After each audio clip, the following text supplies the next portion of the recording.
So, last but no means least, our third speaker for this first session of the DRF 2018 Symposium is Hope Bertram. Hope comes to us as the Humane Food Manager from RSPCA.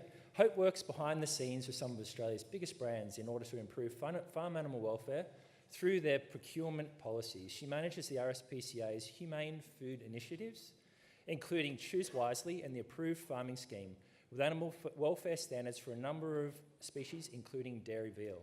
Hope is passionate about giving farm animals a better quality life and helps promote consumer awareness and education about more humane farming systems. Welcome here. Hope, sorry. Thanks, Cameron. Thank you for having me today. I'll give the cameraman a bit of a rest and stand still for this one. So I escaped the sub-zero Canberra warning this morning, but I haven't escaped the winter lurgy. So some of you who might have kids in childcare or school will be dreading the next couple of months with ongoing lurgy. So forgive me if my voice goes or I cough a bit. But as I said, firstly, thank you so much for welcoming the RSPCA here to speak today. I think it's probably pretty fair to say that to most Australians, the RSPCA is best known for finding forever homes for pets in need. And it often comes as a bit of a surprise to learn the RSPCA has a long history of working with livestock industries to improve conditions for farm animals. And that very much includes the dairy industry as well. Most Australians don't know a great deal about where their food comes from and how it's produced. The average shopper certainly doesn't know the relatively short life of a meat chicken, it's around 35 days, or that a meat chicken is in fact different to a layer hen.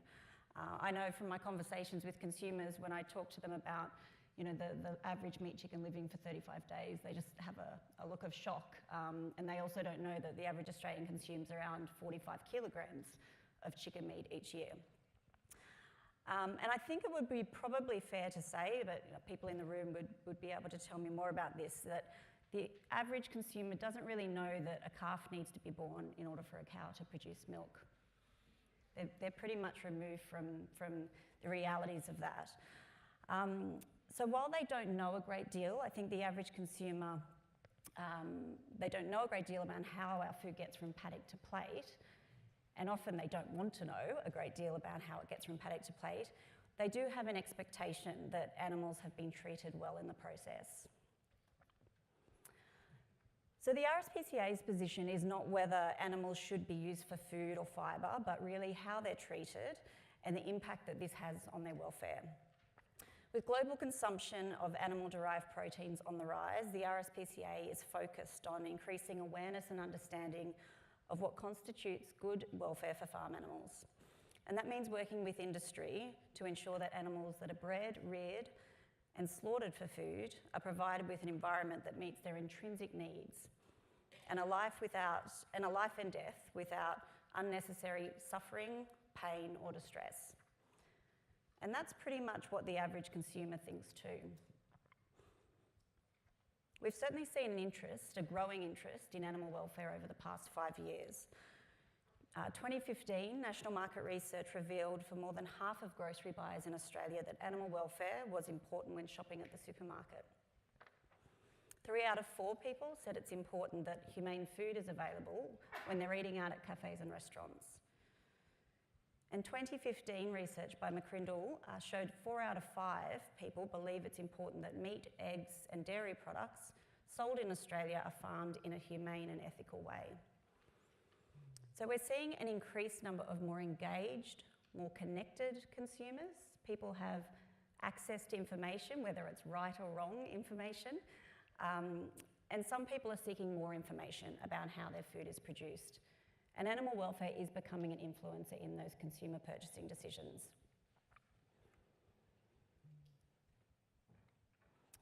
Researchers at the Uni of Adelaide have found that Australians are increasingly making decisions based on what they feel are ethical considerations. So this could include a range of factors, and in no particular order, but it might relate to environmental issues, buying locally, health considerations, and of course animal welfare. People with pets are more likely to care about farm animal welfare, noting that Australia has one of the highest pet ownership rates in the world.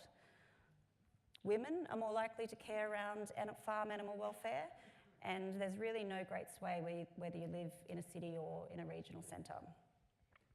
The last few years has seen a lot of discussion in the public domain around animal welfare, and whether the focus comes from groups like the RSPCA, animal rights groups, food retailers, regulators, or the media, it can have significant impacts for industry and create an uncertain business environment for producers. We know consumer purchasing behaviour is largely about price, and we often have conversations with the retailers that really they shouldn't be price warring on animal-derived products. We know higher welfare farming costs more, and it certainly costs farmers more to produce it, and consumers should be prepared to pay for it. So let them have price wars on tea bags. But we know that consumer purchasing behaviour is focusing on animal welfare, and retailers, they are setting standards for their suppliers in order to meet this value-based consumer sentiment.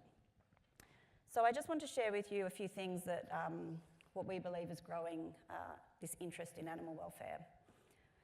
There's certainly no doubt that the 2011 media coverage of the live export issues that Australian cattle faced in Indonesia and the most recent coverage of sheep aboard a live export ship heading to the Middle East has heightened the general public's awareness and interest in not only the live export industry, but the welfare of Australia's farm animals in general.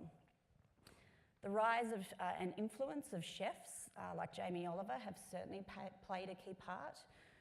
There's been a resurgence in home cooking. So post-GFC, people were starting to cook more at home, and I guess, you know, the popularity of cooking shows and everyday cooks wanting to master their signature dish just like a master chef. I think it's hard to believe it's a decade of master chef this year and it's still going. I think there's also a renaissance in provenance and people wanting to know a bit more about where their food has come from.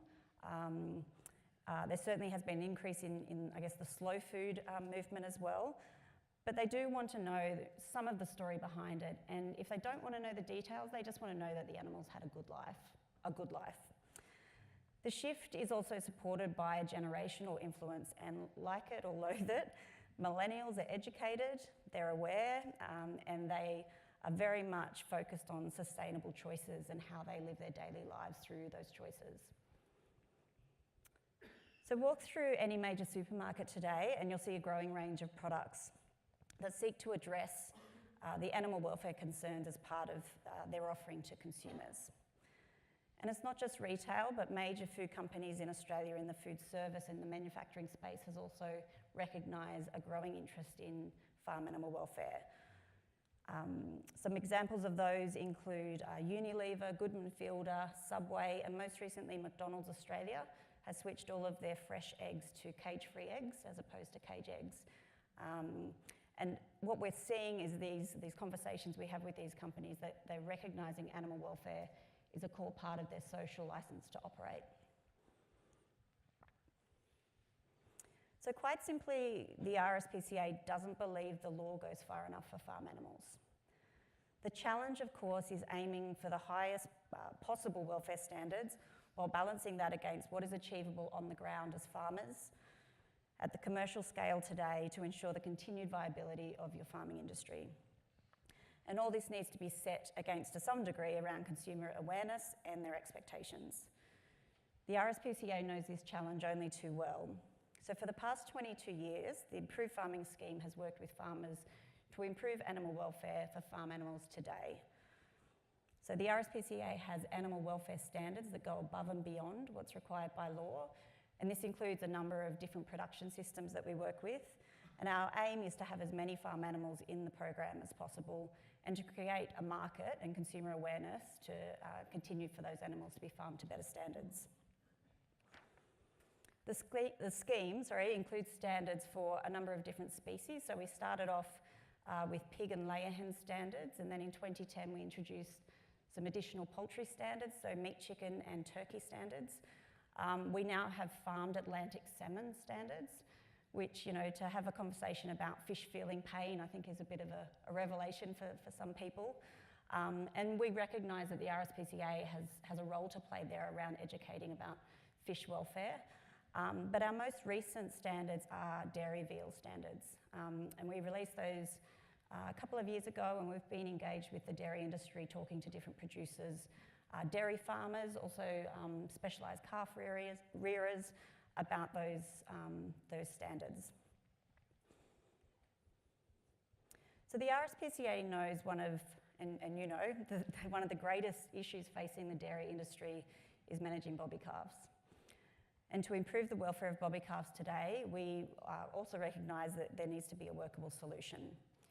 Since releasing the RSPCA's animal welfare standards for dairy veal, we've been talking to farmers about the value of keeping calves, raising them to better animal welfare standards for meat, and as popularity for dairy veal grows, ensuring a humanely farmed product is readily available for Australian consumers in retail and also food service.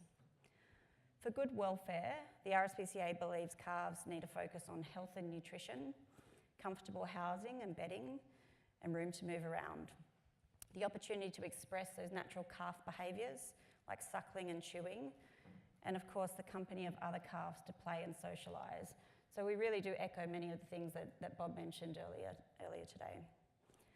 In addition to this, the people caring for the calves should be trained in low-stress handling. Painful practices like castration and disbudding, hot iron branding and tethering is prohibited under the standards. And importantly, calves must be transported and slaughtered humanely. And a bit like you, Cam, sort of talking to different generation farmers, I know that when we introduced our meat chicken standards in 2010, and we sort of did the rounds to all the meat chicken processing companies in Australia, you can imagine the look we were getting when we were talking about meat chickens needing perches. And we were talking to sort of third generation meat chicken farmers and who literally said, you know, chickens don't perch. You know, I guess, you know, it is a learning experience. It's as much a focus on animal welfare as it is education on people with people too. And I think an acceptance of wanting to look at things differently. So we certainly know that consumers are becoming increasingly aware of marketing terms, and they really do question the authenticity of many claims on pack. So I think the recent interest in free-range labelling when it comes to eggs is a clear example of this. It's certainly an issue that generated a lot of media attention and focused very much on numbers, such as, you know, is it 5,000 birds per hectare, is it 10,000 birds per hectare? There's no denying that I think a trip to the supermarket is an absolute minefield for today's consumer. They're trying to decipher between a number of claims, you know, farm fresh, grain fed, pasture fed, biodynamic, organic, free range. We're certainly seeing that in, well, I know my own trip to the supermarket, seeing that in the dairy space too on different labels. So without legal definitions and or independent standards for some of these terms, they're really open to interpretation and able to be moulded to suit the particular production system, which really doesn't help the consumer make an informed choice. So I think the consumer has probably grown to associate the term free range with good animal welfare, but to the RSPCA, there's a lot more to welfare than free range. And in fact, we have standards for indoor and outdoor production. We don't necessarily think free range is best welfare. So what I just wanted to run through a bit of an overview of what our standards include for dairy veal. So I guess while the industry may not be able to control growing consumer and public concern for animal welfare, it can control how it responds and meets the challenges of consumers. The dairy industry will need to find different ways to differentiate products that are produced according to higher welfare systems. And animal welfare standards you know, may need to be developed for the industry that have a focus on providing for the animal's natural behaviours. So this is just a little snapshot from our standards, and our standards are available on our website, so they're publicly available if you're interested in looking. So in an environment where consumers are more engaged, the potential for dairy health and welfare programs to attract increased interest in dairy is real. So it's important that consumers can trust that the program is robust, that it says what it does, and it does what it says, and that good animal welfare is a genuine component of the program's aims. Just as important as a standard with a focus on welfare is a robust compliance program, because at the end of the day, anyone can have a standard. But regular on-farm audits, managing non-compliances, assisting farmers to improve practices on a continuous basis, being transparent about what happens on farm, and ensuring effective product traceability is in place will go a long way to making sure that consumers of dairy products continue to be consumers of dairy products.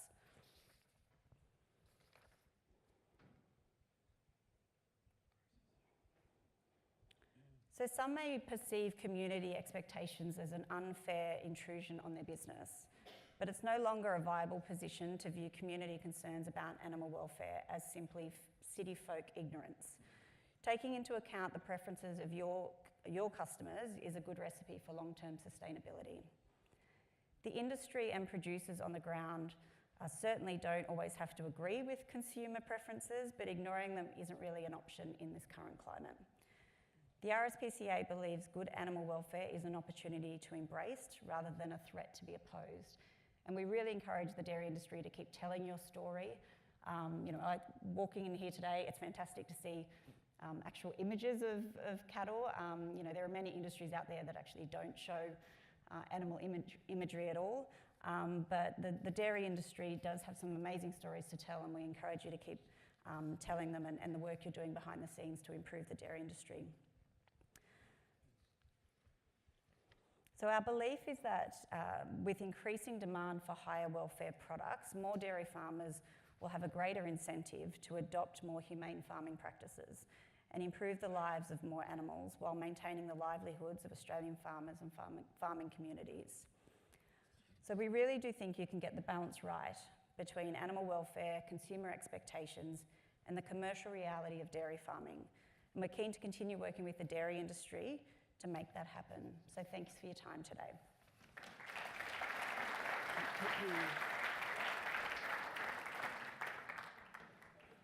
Thank you very much, Ho.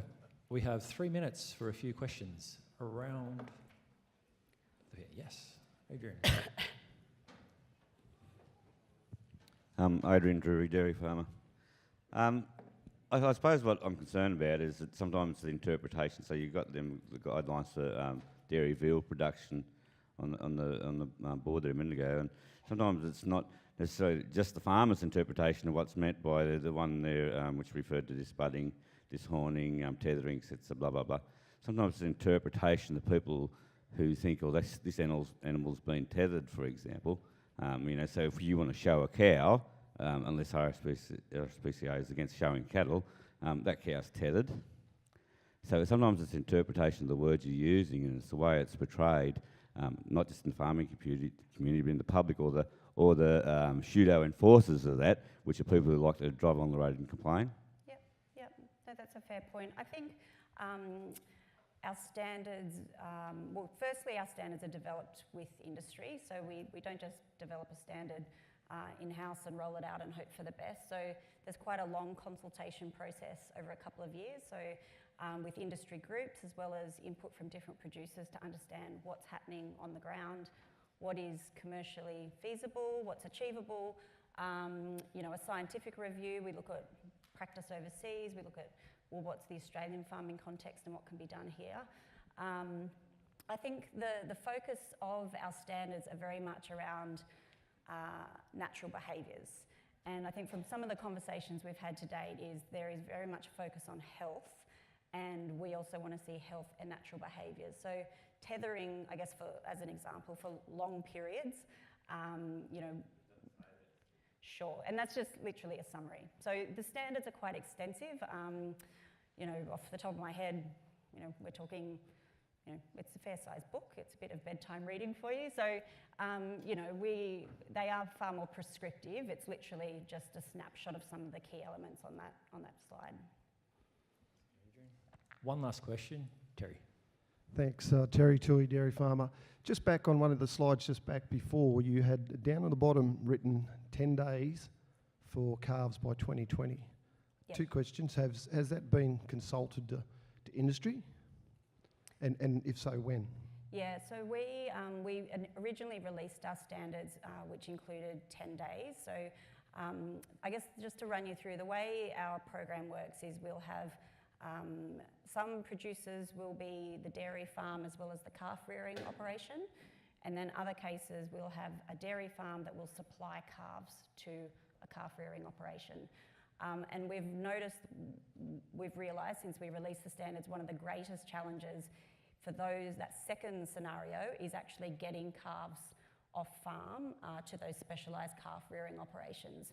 So our transport standards, certainly have some requirements in there of how calves can be transported, but we have recently changed that number of days down to 7, which is going to hopefully allow more producers to come on board with our standards. So that will be published probably in the next couple of weeks. It's only a very recent change. But it hasn't been consulted industry. Yeah, a number of different producers it has been, so yes. Okay, is apart from Bobby calves then, what other issues has the RSPCA got with the dairy industry? It's a good question. I have a list.